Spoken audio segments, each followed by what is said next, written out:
First, we will learn our left-hand chord pattern. We have a C major 7, C, E, and G, and we will add the B to make it major 7 and try to play it. And then next is F major 7, F, A, and C, and add some E to make it major 7. And the last chord will be the G7, G, B, and D, and add the F to make it dominant 7. Before we will start our piano improvisation, we need to learn the scale first.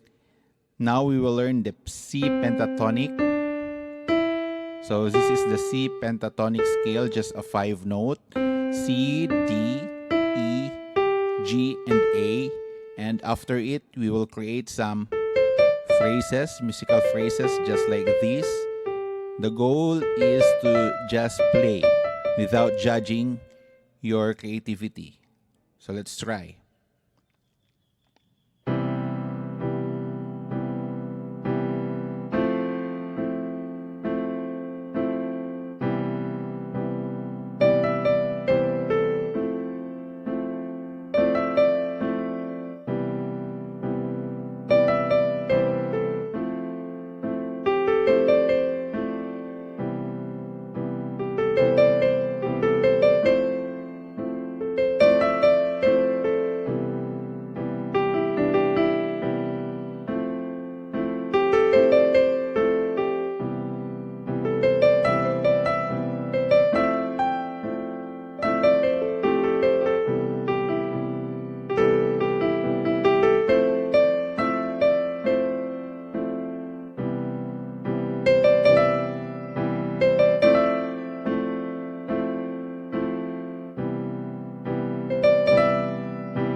If you learned something today, consider giving it a thumbs up, and I will upload more tutorial videos like this. Thank you.